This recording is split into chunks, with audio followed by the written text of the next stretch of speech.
कुछ साल पहले दो बचपन के दोस्त राजेंद्र और लोकेश, उन्हें पता चला कि देवगढ़ गांव की सीमा के पार असुर पर्वत क्षेत्र में बहुत ही कम दाम पर जमीन बिक रही है। दोनों ने वो जमीन खरीदने का फैसला किया।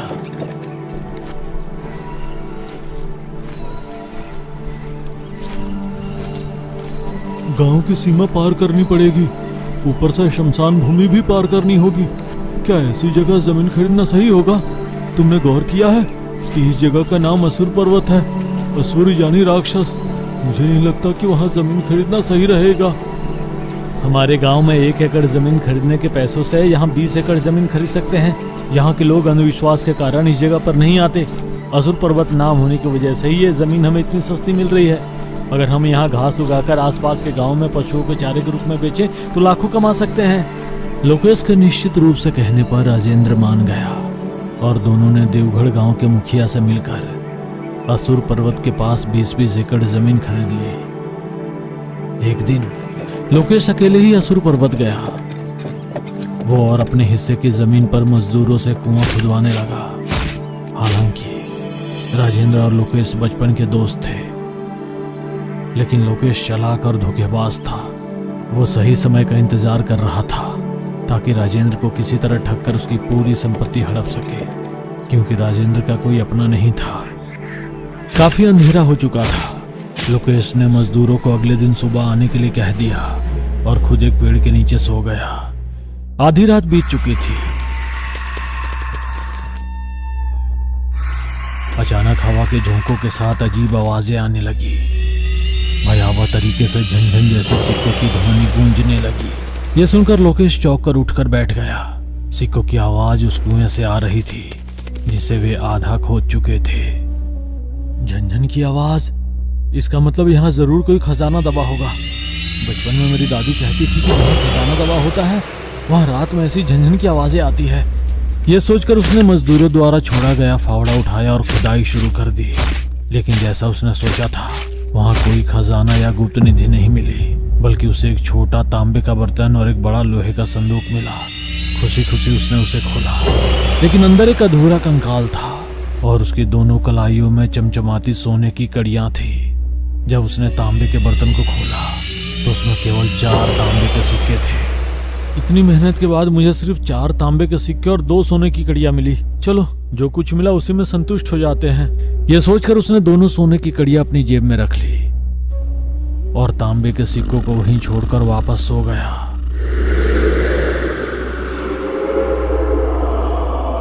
तूने तांबे के सिक्कों वाला बर्तन खोलकर मेरी आत्मा को जगा दिया। मैं तुम्हारा ये एहसान कभी नहीं भूलूंगा। सिर्फ मेरी 2 सोने की कड़ियों से तुझे संतोष नहीं होगा। मैं तुझे अथाह संपत्ति दूंगा, बस मेरे कहे अनुसार करो। संदूक में जिस ओर खोपड़ी है उस दिशा में सावधानी से बढ़ो। तू असुर पर्वत के शिखर तक पहुंच जाएगा। वहां मेरी गुफा में वृकुंठी मूर्ति के पीछे मेरे शिष्य द्वारा लिखी गई तालपत्र की किताब और थैली में इमली का बीज रखा है। उन्हें ले आ। ये कोई सपना नहीं है।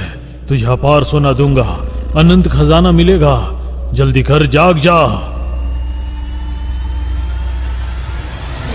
यह सुनकर लोकेश झटके से उठ बैठा। चारों ओर देखा। असुर पर्वत की गहरी अंधकार में रात और भी भयावह लग रही थी, जैसे कि उसे सपने में बताया गया। कुएं के लिए खोदी गई गड्ढे में लोहे के संदूक में जिस दिशा में खोपड़ी वाला संकेत था, उसने उसी ओर बढ़ना शुरू कर दिया। जैसे ही वह पर्वत के ऊपर पहुंचा, घने जंगलों के बीच एक भयानक गुफा नजर आई। डरते डरते वो गुफा के भीतर प्रवेश कर गया। गुफा सैकड़ों वर्षों से वीरान और खंडहर थी। अंदर उल्लुओं की डरावनी आवाजें गूंज रही थी। चमगादड़ों की गंध से उसका सिर चकराने लगा। फिर भी पैसों की लालच में आगे बढ़ रहा था। उसने देखा कि वहां एक विशाल विकरुंठी मूर्ति थी, ठीक वैसे ही जैसी आत्मा ने उसके सपने में बताई थी। उस मूर्ति के पीछे एक पुराना संदूक रखा था। उसने वह तालपत्र की किताब निकाली और जल्दी से गुफा से बाहर निकल गया। जब तक वो पर्वत के नीचे आया, सूरज उग चुका था। उसने रास्ते में मिले मजदूरों को घर जाने के लिए कह दिया और खुद भी अपने घर लौट गया।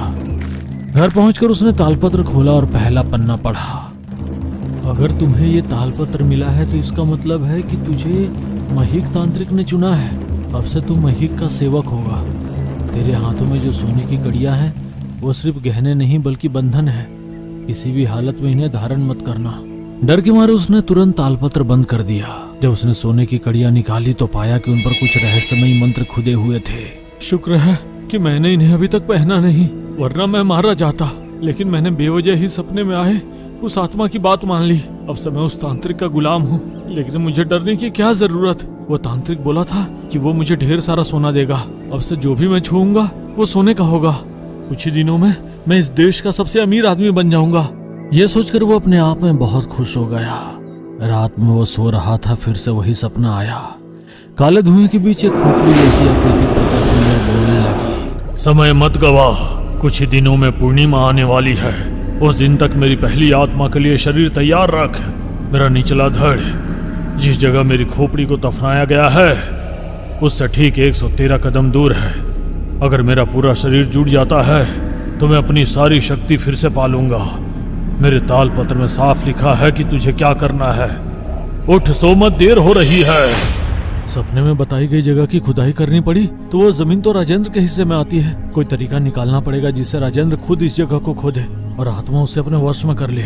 यही सोचते हुए अगले दिन लोकेश ने राजेंद्र को अपने साथ लिया और असुर पर्वत की ओर निकल पड़ा। मैं अपने हिस्से में एक कुआं खुदवा रहा हूँ। वास्तु के अनुसार अगर तू यहाँ से ठीक 113 कदम दूर अपने हिस्से में भी कुएं खुदवाए तो तेरे लिए भी शुभ होगा। वैसे भी तू क्यों मेहनत करेगा, मैं तो यहीं रहता हूँ। मैं खुद तेरी जमीन पर भी खुदवाई करवा दूंगा। तू तेरी जमीन मेरी जमीन जैसी बातें मत कर, जो तुझे ठीक लगे वही कर। राजेंद्र ने अपने दोस्त पर भरोसा किया और गांव लौट गया। राजेंद्र के जाते ही लोकेश ने मजदूरों को भी भेज दिया और खुद अकेले खुदाई करने लगा। कुछ ही देर में उसे एक और लोहे का संदूक मिला, लेकिन तभी राजेंद्र उसके लिए खाना लेकर लौटकर देखा। ये क्या, तू क्यों खुदाई कर रहा है? मजदूर कहाँ गए और ये संदूक क्या है? मजदूरों को आज कुछ जरूरी काम था इसलिए वे जल्दी चले गए। मैं खाली बैठने से बेहतर खुद ही खुदाई करने लगा और तभी ये लोहे का संदूक मिला। अच्छा, तो फिर देख लेते हैं इसमें क्या है। ये कहते हुए राजेंद्र भी कुएं में उतर गया और संदूक खोल दिया। लाश है रे, देख, इस संदूक के कोने में सोने की कड़ियां पड़ी है। लाश के साथ मिला सोना हमें नहीं चाहिए। और यह क्या अजीब बात है कि इतनी बड़ी लोहे की पेटी में किसी ने लाश दफन की है, वो भी अधूरी लाश। राजेंद्र आश्चर्य से संदूक को देखने लगा। ये तेरी हिस्से की जमीन से निकला सोना है तो तेरा ही हुआ, तो ये कड़ियां भी तेरी है। मुझे लाश के साथ मिला सोना नहीं चाहिए, बेहतर है कि इसे जला दे। अगर हमें इसकी जरूरत नहीं तो किसी गरीब को दे सकते हैं। तब तक तू इन्हें अपने हाथ में पहन ले। कल जब मजदूर आएंगे तो मैं खुद लाश का अंतिम संस्कार करवा दूंगा। बहुत ठंड पड़ रही है, तू घर जाकर आराम कर। ऐसा कहकर लोकेश ने अपनी चिकनी चुपड़ी बातों से राजेंद्र के हाथों में सोने की कड़ियां पहना दी और उसे घर भेज दिया। समय पर आ गया रे तू। मैंने मेरे हिस्से के जमीन में संदूक से मिली कड़ियों को तेरे हिस्से की बात बताकर तुझे पहना दी। अब वो आत्मा तुझे नहीं छोड़ेगी और मैं तो अमीर बन जाऊंगा। इस तरह सपने देखते हुए उसने अपने हिस्से में मिली अधूरी हड्डियों को राजेंद्र की जमीन पर मिली बाकी अधूरी हड्डियों को जोड़ते ही चारों ओर माहौल बदल गया।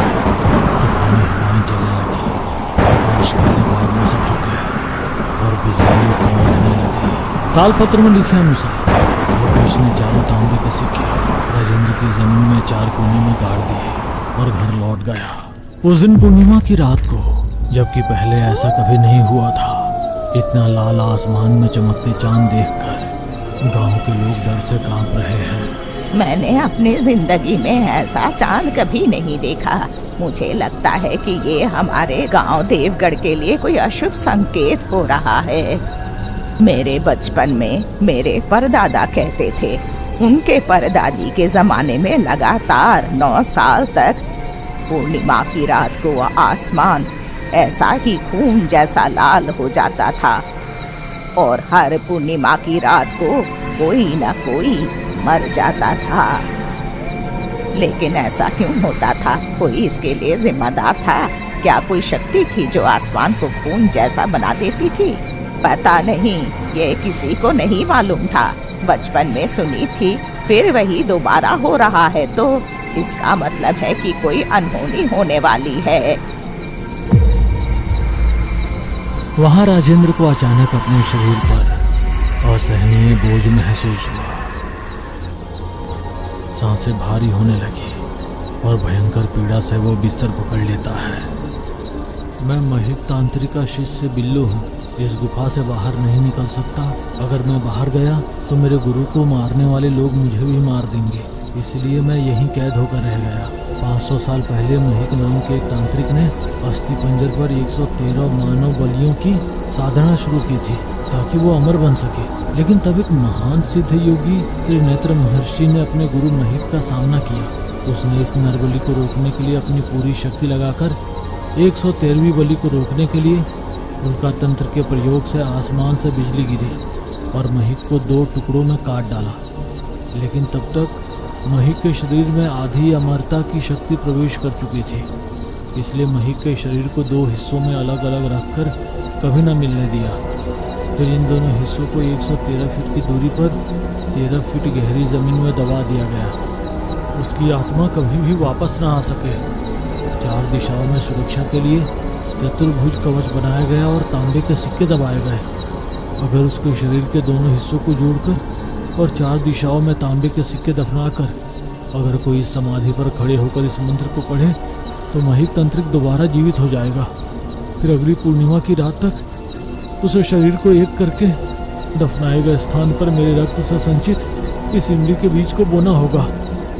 लोकेश ने थैली खोला और अंदर देखा तो उसमें इमली का बीज था। वो उस बीज को ले जाकर समाधि पर बो देता है। निषेध करना मृत्यु घोषिता तमोगर्भ जागृतम बंधन मोचिता। उसने तालपत्र में लिखा मंत्र पढ़कर वहां से आ गया। कुछ महीनों में ही वो बीज एक विशाल वृक्ष में बदल गया। उधर राजेंद्र की तबीयत दिन ब दिन बिगड़ती चली गई। वो बिस्तर से उठ भी नहीं पा रहा था। ठीक 7वीं पूर्णिमा की रात सोते हुए लोकेश के सपने में वही तांत्रिक प्रकट हुआ। समय आ गया है, मेरा बलि तुम खुद अपने हाथों से लेकर मेरी समाधि के पास आ और उसे रक्त वृक्ष का फल खिलाओ। अगले दिन लोकेश राजेंद्र के पास गया। तुझे अपने जमीन को लेकर चिंता की वजह से यह बीमारी हुई है। इसे दूर करने के लिए, फिर से स्वस्थ होने के लिए तुझे एक रात अपनी जमीन पर ही सोना पड़ेगा। इस तरह छल कपट की बातों से राजेंद्र को मनाकर उसे असुर पहाड़ी पर ले गया और उस पेड़ के नीचे सुला दिया। क्या ये सच में हमारी जमीन है? 7 महीने पहले यहाँ एक छोटा पौधा भी नहीं था और अब इतना बड़ा पेड़ कैसे आ गया? बीमारी की वजह से तुझे थोड़ी यादाश्त की समस्या हो गई है, तब भी ये पेड़ था। फिर उसने पेड़ पर लगे एकमात्र फल तोड़कर राजेंद्र को खाने के लिए दिया। ये कौन सा फल है? दिखने में ये इमली के पेड़ जैसा लग रहा है, लेकिन ये फल आम जैसा दिख रहा है। तेरी आंखों की रोशनी कमजोर हो गई है मेरे दोस्त। ये आम का पेड़ है और तेरे हाथ में जो है वो आम का फल है। खा ले, तुरंत तेरा रोग दूर हो जाएगा। यूं ही बहकाकर उसने राजेंद्र को वो फल खिला दिया। जैसे ही उसने वो फल खाया उसका चेहरा पूरा लाल हो गया। अचानक पेड़ से रानी हाथ में और राजेंद्र को मारकर अंदर खींच कर ले गया। उस दिन से हर पूर्णिमा की रात सिर्फ उसी गांव में रक्त पूर्णिमा होती है।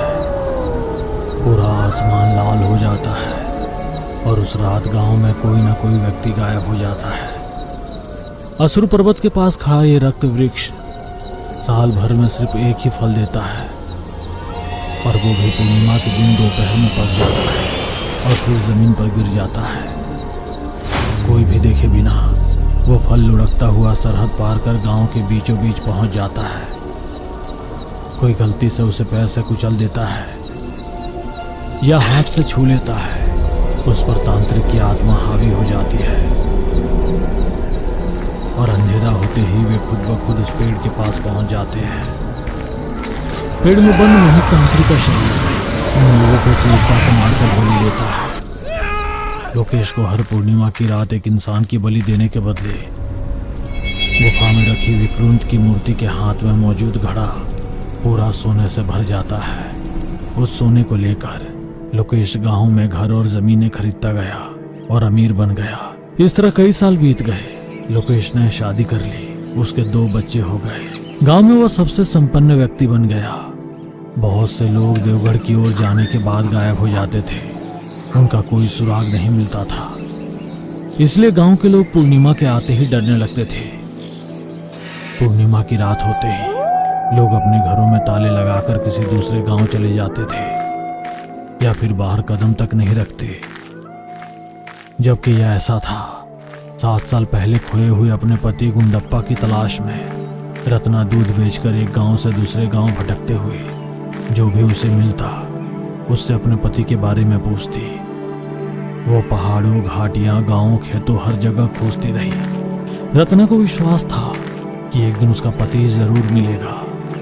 इसी तरह एक दिन एक गांव में रत्ना को एक छोटा सा कुत्ते का पिल्ला मिला। उसने उसे अपने घर लाकर पालते हुए उसे सूंघाकर ट्रेनिंग दी ताकि वो लोगों की उनकी गंध से पहचान सके। उसने अपने पति के कपड़े उसे सूंघाए और फिर कुत्ता उसे सूंघता हुआ आगे बढ़ा और रत्ना उसके पीछे पीछे चल पड़ी। कुछ दिनों के बाद वह कुत्ता असुर पर्वत के पास स्थित रक्त वृक्ष के पास पहुंच गया और जोर जोर से भौंकने लगा। रत्ना ने चारों ओर देखा तो उसे अपने पति के दूध बेचने वाले पात्र धूल में लिपटे हुए कोने में पड़े मिले। कुत्ते ने वहां खुदाई शुरू की और कुछ समय बाद रत्ना को अपने पति का पहना हुआ गमछा मिला। रत्ना ने पास में पड़ी एक डंडे से पेड़ के नीचे खुदाई करने की कोशिश की। पेड़ की शाखाएं उसे लपेटकर दूर फेंक दी। तभी अचानक एक डरावनी आंधी चलने लगी। ये सब किसी भूत प्रेत की चाल लग रही है। ऐसा सोचकर वो महुआ गांव के लिए निकल पड़ी और सारी घटना मंत्र वाली काकी को बताई। तू चिंता मत कर रत्ना, मैं अपने बेटे लोकी को भेजकर तेरे पति के बारे में पता लगवा लूंगी। ऐसा कहकर मंत्र वाली काकी ने लोकी को असुर पर्वत की ओर भेज दिया। संयोग से लोकी ने खेत की सीमा पर पड़े रक्त वृक्ष के फल पर पैर रख दिया। उस फल से निकली आत्मा लोकी को अपने वश में करने की कोशिश कर रही थी, लेकिन लोकी के पास बेताल मुकुट था, इसलिए आत्मा उसे अपने काबू में नहीं कर पाई। गुस्से से उस आत्मा ने लोकी के पैर पकड़कर उसे घसीटते हुए रक्त वृक्ष के पास फेंक दिया। पेड़ के अंदर से निकले भयानक हाथों ने लोकी को बलि बनाने की कोशिश की, लेकिन लोकी ने सुबह होने लगी थी। लोकी हवा में उड़ता हुआ महुआ की ओर लौट रहा था। तभी उसे जंगल के अंदर एक व्यक्ति को गुफा में जाते हुए देखा। उसने नीचे उतरकर उस गुफा में प्रवेश किया। इस बार पूर्णिमा के दिन कोई बलि नहीं दी गई थी, इसीलिए विक्रुंती की मूर्ति के हाथ में रखे घड़े में सोना नहीं था। ये क्या, अब तक इस घड़े में सोना भर जाना चाहिए था, लेकिन यहाँ कुछ भी नहीं है। आखिर क्या हुआ? कहीं तांत्रिक को बलि नहीं मिली क्या? ये सब बातें पीछे से सुन रहे लोकी को समझ आ गया कि इस भूतिया पेड़ गांव से गायब होने वाले लोगों, इस गुफा और इस लोकेश के बीच कोई ना कोई गहरा संबंध है। लोकी ने लोकेश को 4 थप्पड़ मारकर उससे पूरी सच्चाई उगलवा ली। डर के मारे लोकेश ने सब कुछ कबूल कर लिया और तालपत्र भी दिखा दिया। लोकी उसे पकड़कर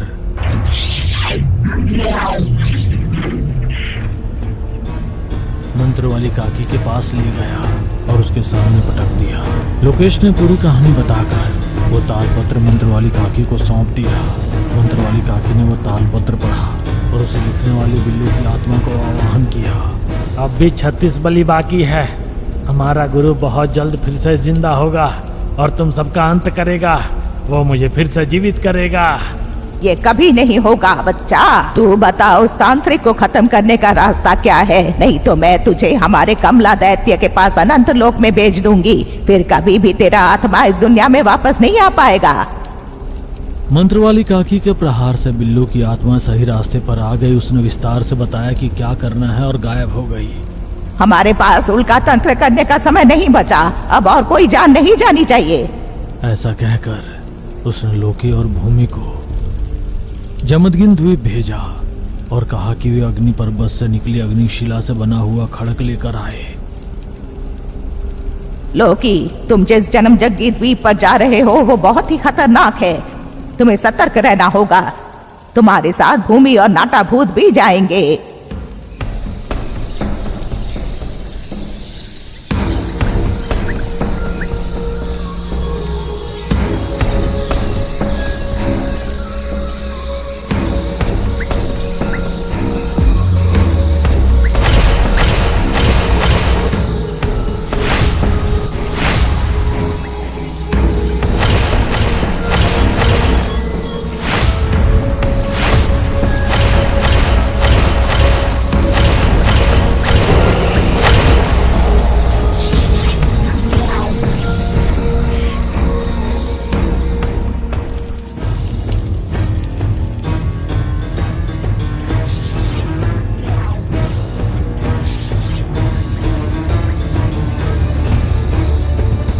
उस खड़क से मंत्र वाली काकी ने स्वयं रक्त वृक्ष को 2 टुकड़ों में काट दिया, जिससे तांत्रिक का शरीर भी 2 भागों में विभाजित हो गया। उस वृक्ष के तने से निकली आत्मा सिक्कों से निकलकर 4 अलग अलग आत्माओं में बदल गई और वो इन सब पर हमला करने लगी। एक तरफ लोकी, दूसरी तरफ मंत्र वाली काकी, तीसरी तरफ भूमि, चौथी तरफ नाटा भूत। उन्होंने आत्माओं से संघर्ष किया और उसे वापस उसी बक्से में बंद कर दिया। फिर 4 सिक्कों का उपयोग करके पहले किए गए चतुर्भुज कवच तंत्र को दोबारा लागू किया और आत्मा को बांधकर तांबे की बर्तन में बंद कर दिया। तांत्रिक के शरीर को 2 अलग अलग बॉक्स में डालकर मजबूती से किलों से बंद कर दिया गया। मंत्र वाली काकी ने खुद उस तालपत्र ग्रंथ को आग में डालकर भस्म कर दिया। लोकेश, जिसने धन के लालच में अपने ही मित्र की बलि दे दी थी और जिसके कारण गांव के कई लोग मारे गए थे, उसे गांव के मुखिया को सौंप दिया गया। तब तक तांत्रिक की आत्मा के द्वारा दिए गए पूरे सोने को ले जाकर जो लोग रक्त वृक्ष को बलि चढ़े थे, उनके परिवारों को समान रूप से वितरित कर दिया गया। लोकेश को देखकर उसकी पत्नी और बच्चे भी उससे घृणा करने लगे। अपने मित्र सहित गांव के लोगों का मौत का कारण बने लोकेश को सबके सामने फांसी की सजा देकर उसे मार दिया गया। लोकी, इस बार इस तांत्रिक को फिर से कोई न पा सके।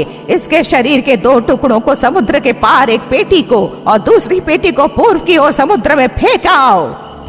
वही तांत्रिक के शरीर की मृत्यु नहीं हो सकती थी, इसलिए उसे हमेशा के लिए सोया रखने के लिए उन 2 शव पेटियों को अलग अलग स्थान समुद्र में फेंक दिया गया।